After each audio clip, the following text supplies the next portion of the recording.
ஹரிபோல் தண்டோத் பிரணாம். நான் சில பக்தி வினோத் ಠಾಕೂರ್ಗೆ ಶರಣಾಗತಿ படிச்சிட்ருக்கேன். அதில் ಶರಣಾಗತಿಗೆ ரெண்டாவது அங்கம் ஆத்ம நிவேத. இதில் இன்றைக்கி ரெண்டாவது கீர்த்தனை பாட போகிறேன். முதலாவது கீர்த்தனில் பக்தி வினோத் ಠಾಕೂர் சொன்னது, ஓ பகவானே, எப்போ நான் எல்லா பௌத்திக ஆசைகளை விட்டு உனக்கு முழுசாக சரண் எடுப்பேன். நான் உனக்கு நித்தியமான சேவகன். ரெண்டாவது கீர்த்தன், பிராணேஸ்வரா कहबुन की शर्म की बात ऐछन पाप नाही यो हाम ना कर लूं सहस्र सहस्र ಬೇರಿ ನಾಥ್. ஓ எனக்கு உயிರಿಗೆ நாதனே, பிராணேஸ்வரனே, எனக்கு வெக்கமில்லாத விஷயங்களை எப்படி சொல்றது? இந்த மாதிரி பாவம், எல்லா விதமான பாவம் நான் ஆயிரக்கணக்கு வாட்டி பண்ணேன்.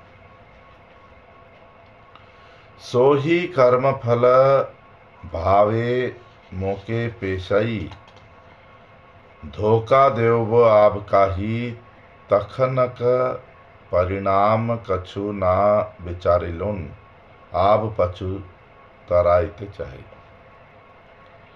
இந்த பாவத்தின் சுபாவம் வச்சு நான் இப்போ இந்த பௌத்திக உலகத்தில் ரொம்ப விதமான கஷ்டங்களை அனுபவிச்சுட்டு இருக்கேன். நான் இதுக்கு பார்த்து முன்னாடி யோசனை பண்ணலை. இப்போது நான் இதில் வெளியில் வரணும்னு சொல்லி ஒரு முடிவு எடுத்திருக்கேன். தோखा विचारई तुहूँ दंड देव भी हाम भोग करबू संसार करत गतागति भक्त जन संगे मती रहू चरण तोहार. ஓ பகவானே, உனக்கு என்ன தோணுது? அந்த தண்டனை எனக்கு கொடுக்கலாம். நான் பண்ண பாவத்தின் காரியங்களுக்கு வேண்டி நான் இந்த பௌத்திக உலகத்தில் கஷ்டங்களை அனுபவிக்கிறதுக்கே தயார் இருக்கேன். எனக்கு ஒரே ஒரு வேண்டுகோள் என்ன சொன்னால், எனக்கு திரும்பி பெருவி சாவு எடுக்க ஒரு வாழ்க்கையிலே ஒரு வாய்ப்பு இருந்தால், திருப்பி எனக்கு பெருவி சொல்லி இருந்தால், அந்த பெருவிலே எனக்கு உன் பக்தர் சங்கம் எப்பவுமே கிடைக்கட்டு. என் உணர்வு மனசு எப்பவுமே உன் தாமரை பாதத்தில் ஸ்திரமாய் இருக்கட்டு.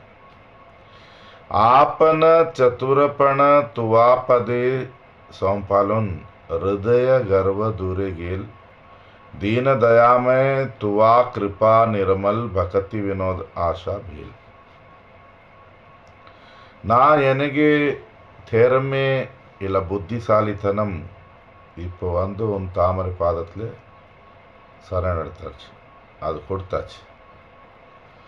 எனக்கு உள்ள போலி அகங்காரம் நான் விட்டுட்டு இருக்கேன். நீ விழுந்த ஜீவன் மேலே ரொம்ப கருணை காட்டுவே. உன் கருணை எல்லாவರಿಗೆ பவித்திரம் பண்ணிடு. உன் கருணை ஆசை வச்சிருக்கேனா பக்தி வினோத் சொல்லி இந்த கீர்த்தனை முடிச்சிட்டு இருக்காரு. இப்போ இதில் நமக்கு என்ன படிப்பு? இப்போ சில பேர் சொல்லுவான், இது எல்லாம் சரணாகதிக்கு அடையாளம், இது புரிஞ்சிருக்கணும். நம்ம என்ன பண்ணிட்டு இருக்கோம் சொன்னால், நம்ம பக்தியில் வந்தாச்சு, உண்மைதான். நம்ம பக்தியில் வந்தது உண்மைதான். நம்ம ஹரிநாமம் பண்ணிட்டு இருக்கோம், உண்மைதான். பக்தியிலே வந்துட்டு ஹரிநாமம் பண்ணிட்டு நமக்கு பக்திக்கு பலன் கிடைக்காம இருக்கு. பக்திக்கு பலன் எப்போவுமே ஆனந்தமாக இருக்கிறது, எப்போவுமே அமைதியாக இருக்கிறது, எப்போவுமே அனுபவம் இருக்கிறது. அந்த பலன் கிடைக்கல. நம்ம ஜபம் பண்ணிகிட்டு இருக்கோம், விரதம் பண்ணிகிட்டு இருக்கோம், எல்லாம் பண்ணிகிட்ருக்கோம். இப்போது நமக்கு அப்படி இருந்தால் நமக்கு சரணாகதியில் ஏதோ குறை இருக்குது. இங்கே ஒரு குறைன்னா, நம்ம பக்தியில் வர முன்னாடி, ஜபம் பண்ண முன்னாடி நம்ம தெரிஞ்சு தெரியாமல் நிறைய பாவங்கள் பண்ணியிருக்கலாம். இப்போ சரணாகதி சொன்னால் நம்ம அந்த பாவத்துக்கு ஒரு பிராயஷ்சித்தம் போல பண்ணுறது. பகவான் முன்னாடி அட்லீஸ்ட் நம்ம பிரார்த்தனை பண்ணுறது, நம்ம இப்படி வாழ்க்கையில் இப்படி இப்படி பாவங்கள் பண்ணியிருக்கோம் சொல்லி. இப்போ நிறைவேற நினைக்கல, நான் பாவமே பண்ணல சொல்லி. இப்படி அதான் மாயச்சனா அப்படி தானே. கிருஷ்ணருக்கு சரணாவதுக்கு முன்னாடி எல்லாரும் பாவம் பண்ணியிருக்கோம். நம்ம புண்ணியம் நல்லது சொல்லும்போது கூட அதிலே கூட பாவம் அடங்கியிருக்கு. இந்த உலகத்திலே நம்ம எவ்வளோ நல்லது பண்ணால் கூட அதிலே ஏதோ தவறு நடந்துட்டு இருக்கு. துவந்துவமய லோகம். கீதையிலே அர்ஜுனனுக்கு சொன்னார், இங்கே பகல் இருக்குச்சுன்னா இரவு இருக்குது, நல்லது இருக்குச்சுன்னா கெட்டது இருக்குது, சேர்ந்து இருக்கு. திருப்பி இந்த உலகத்தில் நம்ம பக்தி, கிருஷ்ண பக்தி இங்கே முன்னாடி என்ன நல்ல காரியம் பண்ணியிருந்தா கூட அதில் கூட ஏதோ பாவம் நடந்திருக்கு. ஃபஸ்ட்டு அந்த நமக்கு உள்ள அந்த பாவம் பண்ணோம், அது அங்கீகாரம் பண்ண தயார் இருக்கேன். ஆமாம், நான் கிருஷ்ண பக்தி பண்ணாமல் நான் நிறைய தவறுகள் பண்ணேன். அது கிருஷ்ணர்கிட்ட நம்ம சரணாகதி சொன்னால் அப்படி நான் இதுவரை பாவங்கள் பண்ணேன். சரியா? இன்னொன்று, நான் இதுக்கு பார்த்து முன்னாடி யோசனை பண்ணலை. இப்போ என் வாழ்க்கையிலே துன்பம், கஷ்டம், கவலை வரும்போது எனக்கு புரியுது இது ஒரு காரணம் சொல்லி. பக்தியில் மோஸ்ட்லி எல்லாருமே பக்தியில் வரமாட்டேன். பாவம் பண்ணுறதால் பாவம் பண்ணிட்டு இருக்கான். யாருக்கு அடி கடிச்சிருக்கு இந்த பௌத்திக உலகத்தில், இல்லை யாருக்கு புரியுது நான் அடி வாங்கிட்டு இருக்கேன், கஷ்டப்பட்டுட்டு இருக்கேன், என் கஷ்டங்களுக்கு காரணம் நான் இப்படி சுதந்திரமாக வாழ்னேன், என்ன அகங்காரம், நான் பண்ண வேலைகள். இந்த அறிவு சரணாகதிக்கு ஒரு அங்கம். புரியணும், ஆமாம் நான் இந்த உலகத்தில் அடிதான் வாங்கினேன், நான் கஷ்டப்பட்டுட்டு இருக்கேன். இப்போ சரணாகத்தியில் இந்த பாவம் இருக்கும்போ திருப்பி இந்த உலகத்தில் உள்ள சுகம் கேட்கறது சரியா? சரணாகதி ஆவலா ஏன் சொல்லிட்டு இருக்கேன்? யார் குரு கிட்டே, பகவான் கிட்டே இந்த உலகத்தில் உள்ள சுகம், இந்த உலகத்தில் உள்ள ஆசைகளை கேட்டுட்டு இருக்காங்க, அவங்களுக்கு சரணாகதி வரல. குரு சொல்ல மாட்டாங்க, பகவான் சொல்லலை வந்துமே, சரி இந்த உலகத்தில் சுகமான பாவம் சரி. ஒரு உண்மையான சரணாகதி, பகவான் சரணாகதி எடுத்த பக்தன் இந்த உலகத்தில் ஆசை வைக்க மாட்டான். இந்த உலகத்தின் விஷயங்களை திருப்பி பகவான் குரு கிட்டே கேட்க மாட்டான். யாருமே கேட்டுட்டு இருக்கீங்க சொன்னால் தவறு பண்ணிட்டு இருக்கீங்க, உங்கள் குரு மகாராஜ் கூட பேசக்கூடாது, உங்கள் பகவான் கிட்டே போகக்கூடாது, அப்படி சொல்லலப்பா. குரு கிட்டே போகலாம். உங்களுக்கு சரணாகதிக்கு அடையாளம் கிடையாது சொல்லிட்டு இருக்கு. குரு யாருக்கு தடை பண்ணல, அப்போ குருக்கு சேவக்கர் இல்லை பிரச்சாரக்கர் எப்படி தடை பண்ண முடியும்? ஏய், குரு கிட்ட போய் இப்படி பேசக்கூடாது. ஒரு விஷயம் சொல்லிட்டு இருக்கான், உங்களுக்கு எவ்வளோ புரியுது, உங்களுக்கு எவ்வளோ அதுக்கு தலையீதி இருக்குது. மெல்ல மெல்லமாக பக்தியில் வருவாங்களா, மெல்ல மெல்லமாக சரணாகதி ஆகும். உண்மையான பிரச்சாரக்கன், உண்மையான ஒரு பக்தன், பகவான் குருக்கு சேவக்கன் உங்களுக்கு குரு கிட்ட வர விடுவான், குரு கூட பேசு. பட் யார் கபடம் பண்ணிட்டு இருக்கான், நான் பிரச்சாரக்கன்னு சொல்லி யார் அதிகார பாவம் வச்சிருக்கான், அவன் உங்களுக்கு குரு கிட்ட போக விட மாட்டான். முதலாவது அடையாளம் அவன் என்ன பண்ணான், இல்லை இதெல்லாம் குரு மகாராஜ் கூட பேசக்கூடாது, இது இப்படி பண்ணக்கூடாது, அப்படி பண்ணக்கூடாது. அப்போ ஃபில்டரிங் பண்ணுவான். அவருக்கு இஷ்டம் உள்ள ஆளுகளுக்கு குரு கிட்ட அனுப்பிட்டு இருக்கான், இல்லை என்ன சொல்கிறது, கண்ட்ரோல் பண்ணிட்டு இருக்கான் வேறவங்களுக்கு. தான் மட்டும் குரு கிட்ட போகிறது, எனக்கு குரு மகாராஜ் இப்படி சொல்லியிருக்காரு, குருநாதர் அப்படி சொல்லியிருக்கு, இப்படி குருநாதர் பேச தெரியும், பக்தருக்கு கேட்க தெரியும், விட்டுடு. பக்தி வினோத் டாக்கூர் என்ன சொல்லியிருக்காரு, ரூப கோஸ்வாமி என்ன சொல்லியிருக்காரு, இந்த விஷயங்களை வச்சு ஒரு பிரச்சாரக்கன், சனாதன தர்மமே இது. சனாதன தர்மம் உங்களுக்கு பாருங்கள், கேள்வி பதில்.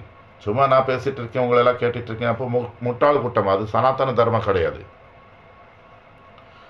ஒரு பிரச்சாரக்கன், ஒரு ஹரிகதா, ஒரு வியாசசனத்தில் உட்கார்ந்தவனு தனி விஷயங்கள் எல்லாம். பக்தி வினோத் டாக்கூர் என்ன சொல்லியிருக்காரு இந்த விஷயத்துல, ரூப கோஸ்வாமி என்ன சொல்லியிருக்காரு சொன்னால், குரு வர்க்கத்தின் விஷயங்களை கொண்டு வரணும். சிவன் கூட பேசும்போது, பிரம்மா கூட பேசும்போது நான் சொல்லியிருக்கேன்னு சொல்லலை. இந்த சூழ்நிலையில் இப்படி இப்படி நடந்திருந்து. நம்ம வேத புராணம் எல்லாம் பாருங்கள், எல்லாம் கேள்வி பதில் கேள்வி பதில். அப்போது வந்து இருக்கலாம் நமக்கு இனி சம்சாரத்தில் பற்றுதல் இருக்கலாம், நமக்கு இங்கே ஆசை இருக்கலாம். நம்ம அப்படி போய் குருக்கிட்ட பேசக்கூடாது அப்படி நான் சொல்லலாம், பேசலாம். பட் வந்து அறிவு எப்படி இருக்கணும், மெல்ல மெல்லமாக அறிவு வருமே. 1 வருஷம் 2 வருஷம் நம்ம அப்படியே இருக்கோம், அப்படி இல்லை. மெல்ல மெல்லமாக நமக்கு சரணாகதி வரணும். சரணாகதிக்கு அடையாளம் நான் பௌத்திக உலகத்தில் மாட்டிருக்கேன், இதில் வெளியில் வரணும், நான் பகவானுக்கு சேவை பண்ணணும். அப்படி இருந்தால் நான் ஏன் இதெல்லாம் குருக்கிட்ட பேசாமல் இருக்கேன்? நான் இனி வந்து இது நமக்கு சரணாகதி வர அடையாளங்கள். இப்போது வேறவங்கள் கூட பிரச்சாரம் பண்ணுறதால இந்த சாதுಗಳು, இந்த காரிகதா இவங்களும் இதுக்கு வாய்ப்பு கொடுக்கணும், நமக்கு வளர்ச்சியாக விடணும். நமக்கு மெல்ல மெல்லமாக ஹரிகதா சொல்லிவிட்டு குருவர்க என்ன சொல்லிட்டு நமக்கு நல்ல முறையாக குருக்கிட்ட பேச விடணும். நமக்கு தெரியாத டைமில் கூட குரு கூட பேச விடணும், தடை பண்ணக்கூடாது. இப்படி பேசாது, நீ குரு பக்கம் போகக்கூடாதுன்னு. உங்களெல்லாம் என் கூட இருங்க, நம்ம எல்லாம் சேர்ந்து குருக்கிட்ட போகலாம். என்ன ஸ்கூலா, என்ன லீடரா, ரவுடியா, யார் வேணுமா குருக்கிட்ட போகலாம். என்ன இதயத்தில் இருக்காது பேசலாம். பட் நான் சாது இருந்தேன். இன்னைக்கு குரு மகாராஜ் மெசேஜ் அதுதான், நம்ம எல்லாரும் சாது ஆகிறதுக்கு வந்திருக்கோம். வேறவங்களே சாது ஆகிறதுக்கு நம்ம அவங்களுக்கு உற்சாகம் பண்ணணும், அவங்களுக்கு சொல்லிக் கொடுக்கணும். கண்ட்ரோல் பண்ணுறதல்ல, குருக்கிட்ட போகாது, இப்படி பேசாத, அப்படியெல்லாம் பேச விடுங்க. மெல்ல மெல்லமாக பக்தி என்ன, பக்திக்கு சரணாகதி என்ன, இந்த சம்சாரம் என்ன, நம்ம மோகம் மாயில மாட்டிருக்கோம். இந்த விஷயம் அனுபவ சொல்லி கொடுத்தா எல்லாருக்கும் பகவான் பக்கம் போகணும் ஆசை இருக்குது. பட் எப்போ பிரச்சாரக்கன் தடை பண்ணுவான், எப்போ குருக்கு இப்படி உழைச்சி வச்சிடுவான். நிறைய இடத்துல குருக்கிட்ட போக விட மாட்டான். நிறைய இடத்துல இப்படி இல்லை, இப்படி பேசவே கூடாது, இப்படி பண்ணவே போகக்கூடாது, இப்படி கட்டளைகளை போட்டு நம்ம வந்து ஜீவன்களுக்கு தடை பண்ணி அவங்களுக்கு குரு பகவானுக்கு தூரம் பண்ணிட்டு இருக்கோம். நம்ம கூட பகவானு குருக்கு தூரமாயிட்டு இருக்கோம். இது ஒரு மெல்ல மெல்லமாக இதே மாறும். வந்த உடனே இது இப்படி பண்ணக்கூடாது, அப்படி பண்ணக்கூடாது. ஹரிநாமம் பண்ணுங்க, உங்களும் ஹரிநாமம் பண்ணுங்க. எல்லா ஜீவனுக்கு ஒரு வாய்ப்பு கொடுங்க ஹரிநாமம் பண்ணுறதுக்கு, குரு சங்கம் பண்ணுறதுக்கு, சரணாகதி ஆகிறதுக்கு. இன்னொன்று இங்கே இந்த பிரார்த்தனையில் பக்திவினோத் டாக்கூர் சொல்லிட்டு இருக்காரு, எனக்கு நான் செய்த பாவங்களுக்கு என்ன தண்டனை கொடுக்கணும்னு சொல்லியிருக்கேன், அது நான் சந்தோஷமாக இருக்கேன். இந்த பாவம் நமக்கு வாழ்க்கையில் இருக்கணும். கொஞ்சம் கஷ்டம் வந்த உடனே இங்கே ஓடுறதல்ல. இந்த உலகத்தில் என் கூட என்ன நடக்குது, எல்லா என் கர்மங்களும் நான் எப்படி பண்ணியிருந்தேன் அப்படி தான் நடக்குது. அப்போ இதுக்கு நம்ம என்ன குரு மகாராஜ் கருணை இல்லை, பகவான் கருணை அப்படி இல்லை. நமக்கு பகவான் கருணைன்னா நம்ம வாழ்க்கையில் குரு வந்திருக்காரு, ஹரிநாமம் வந்திருக்கு. குரு கருணைன்னா நமக்கு இந்த மாலை கொடுத்திருக்காரு, மகாமந்திரம் கொடுத்திருக்காரு. இந்த மகாமந்திரம் வச்சு தான் நம்ம கர்மத்தில் வெளியில் வர முடியும். ரொம்ப கவனமாக நம்ம பார்க்கணும். நம்ம வாழ்க்கையில் கஷ்டங்கள் வருது, நம்ம வந்து தைரியமாக ஹரிநாமம் பண்ணால் அந்த எல்லா கஷ்டத்துலையும் வெளியில் வந்துடும். நம்ம வந்து அதுக்கு என்ன ஏன் இப்படி நடக்குது, ஏன் வேறு இடத்துல ஓடுறது, இது சரணாகத்திக்கு அடையாளம் கிடையாது. சரணாகத்திச்சுன்னா சரி, நான் செய்த பாவங்களுக்கு பகவானை எனக்கு தண்டனை கொடு, எனக்கு அடுத்த பிரிவி சொல்லி இருந்தால் கூட ஒரு வேண்டுகோள், எனக்கு பக்தர் சங்கம் கொடு, என் உணர்வு மனசு உன் தாமரை பாதத்தில் எப்போவுமே இருக்கணும். அப்படி இப்படி நம்ம பிரார்த்தனை பண்ணால் அந்த பகவான் கூட நம்ம மேலே சந்தோஷமாயிடுவார். சிலப்போ நம்ம அடுத்த பெருவே மாற்றிடுவார். பட் என் கூட இப்படி பண்ணேன், பகவானை நான் இவ்வளோ ஜபம் பண்ணிட்டு இருக்கேன், இப்படி ஜபம் பண்ணால் பகவான் கருணை கூட கிடைக்காது. அது சரணாகத்தி அடையாளங்கள் இப்படி. நான் வந்து என் திறமை புத்தி இதெல்லாம் பகவானை உன் முன்னாடி எல்லாம் நான் எல்லாம் விட்டுட்டு இருக்கேன். எனக்கு அகங்காரம் நான் தியாகம் பண்ணிட்டு இருக்கேன். அப்போ பகவான் கருணை கண்டிப்பாக கிடைக்கும், குரு கருணை கிடைக்கும், வைஷ்ணவர் கருணை கிடைக்கும். நமக்கு எனக்கு புரியுது, எனக்கு தெரியும், நான் எல்லாம் பண்ணிடுவேன். இந்த அகங்காரம், இந்த ತೆರೆಮೆಗುಳ್ಳ ಭಾವம் எனக்கு இது ஃபஸ்ட்டு தியாகம் பண்ணணும் சரணாகதி சொன்ன. இன்னொன்று, நம்ம பகவானுக்கு கருணை, வைஷ்ணவர் கருணை, குரு கருணை வாங்க முயற்சி பண்ணணும். இதுதான் ஆத்ம நிலையத்தில் ஒரு முக்கியமான படிப்பு இன்றைக்கி நமக்கு வந்தது. ஹரி போல் தண்டோத்பனா.